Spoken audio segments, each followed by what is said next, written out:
Yes, sir. What's poppin'? It's your boy, the boy Henry Heck, back at it again with another video.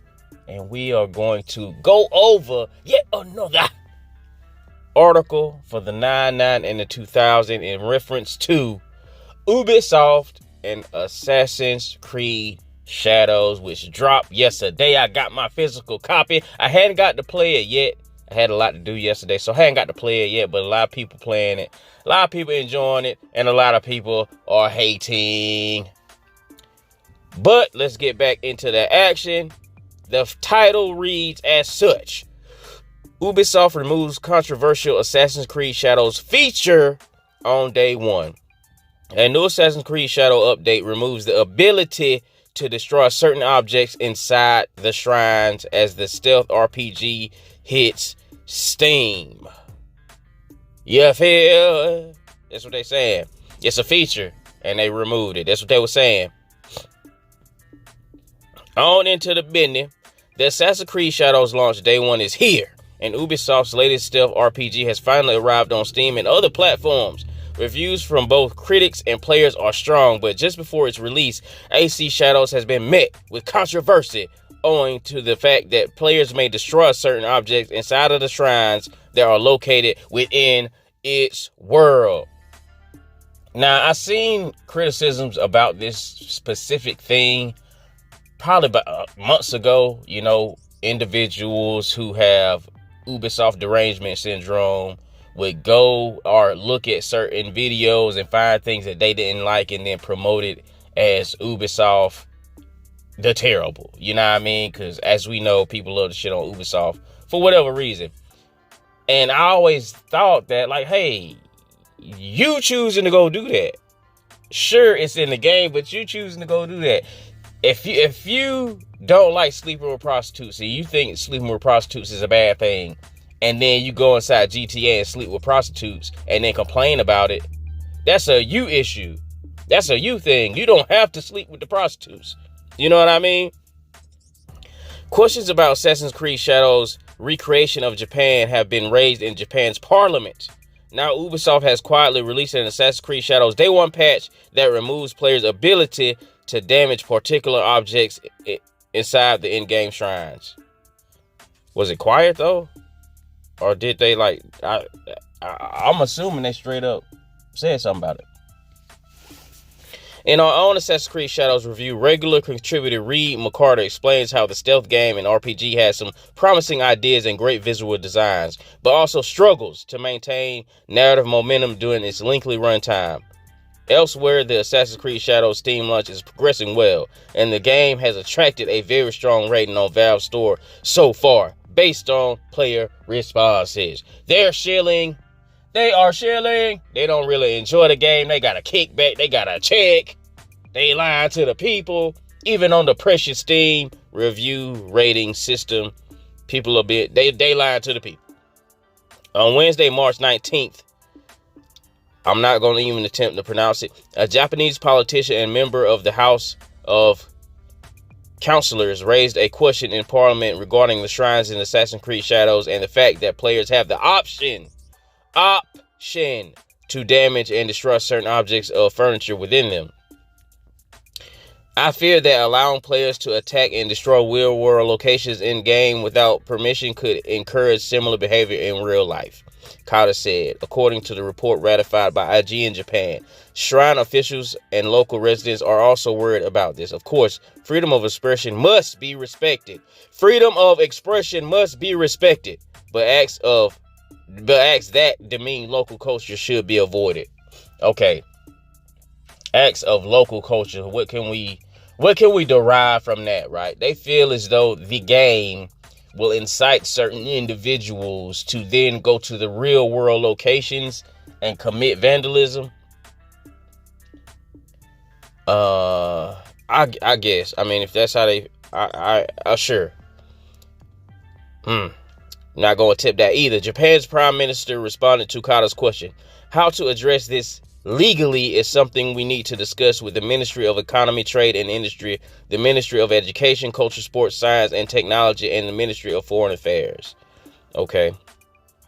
Defacing a shrine is out of the question. It is an insult to the nation itself. When the self-defense forces were deployed to Samawa, Iraq, we ensured they studied Islamic customs beforehand. Respecting the culture and religion of a country is fundamental, and we must make it clear that we will not simply accept acts that disregard them. Okay.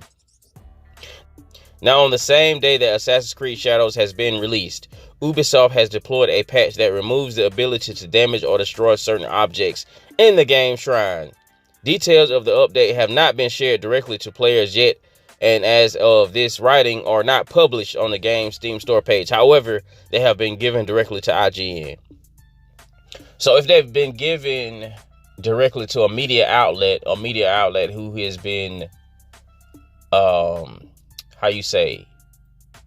aggressive in covering certain controversial topics, are they hiding it? I don't know. Tables and racks in temples, shrines are now indestructible, the patch notes say. So the patch notes tell you what's going on, but they trying to hide it? Hold on, bruh. The patch notes say some objects like drums or bowls can still be broken as they are generic ones present everywhere in the world.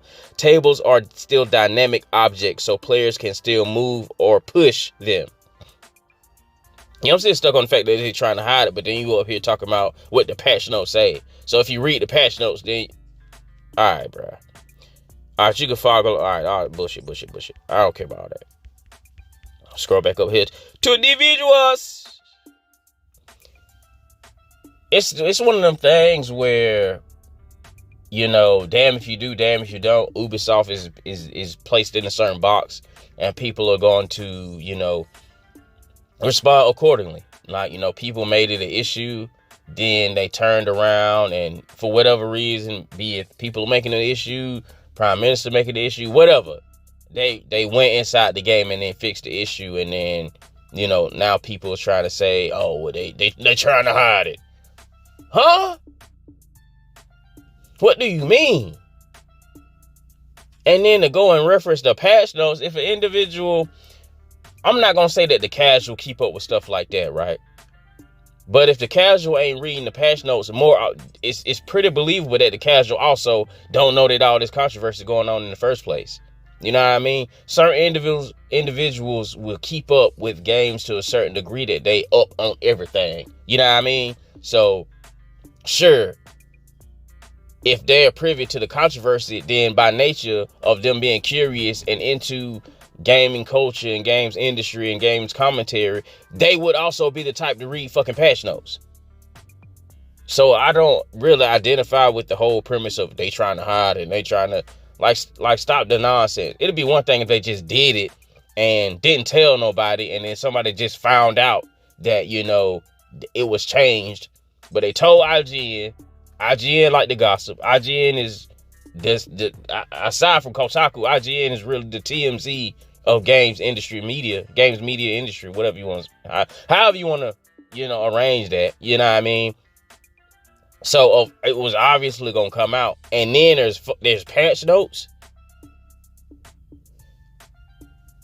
I really don't get this shit, bro. And it really it's as the women say, it's giving Ubisoft derangement syndrome. That's really what's coming to mind right now, because people are looking for any and every reason to say, or not even to say, but any and every reason to shit on Ubisoft for anything. You know what I mean? And I guess it's just because they don't like the fact that certain missions are locked behind the $120 version, or, you know, they don't like certain comments they made about online gaming. I mean, not owning your games, which was misconstrued. Certain comments made about they blame the gamer, which was also misconstrued. A lot of the CCs are contributing to the nonsense, you know. And then people, they got options in the game, right? Okay, sure. You may not like the options. Don't engage with the options. I don't give a fuck about relationship shit inside of games. I don't give a fuck. So therefore, I will not be engaging with that mechanic in the fucking game. And a lot of RPGs from Japan, they have a mechanic where you can fucking fish. Motherfuckers don't like fishing, so you know what they do? Skip over the fucking fishing. It's fucking dumb, bro. And I was about to say something wild. I'm not gonna say it. But yeah, that's all I got for you right now. Drop a like, drop a comment. How you feel about the situation? How you feel about them stealth or just like, bro, it's fucking stupid. It's fucking stupid. Like, if you don't like Ubisoft, okay. If you don't like Assassin's Creed, okay. But be able to articulate your idea as to why you don't. You got a lot of people out here who don't have a real reason except for their favorite content creator don't like it. So when you ask them what's going on, they just gonna repeat that same shit. And then when you refute the argument with some shit that you really came up with, they ain't got shit to say. Until the next time their favorite CC post a video, then they just use whatever they say the next. That's so fucking dumb, bro. A lot of these fuckers don't game any fucking way. They just scour the internet, come guzzling whatever the fuck going on in the games industry, and then spit that back out at the people. It's so fucking dumb. This shit retarded. Motherfucker talking about, cause it said 1 billion players. Motherfucker gonna say, oh, players don't equal sales. This game is not on Game Pass. And sure, it's on what's Ubisoft saying? How popular is Ubisoft saying though? How popular is that? You know what I'm saying? But yeah, I'm gone, man. That's it. That's all I got for real. I'm gone. I will catch y'all inside of the next one.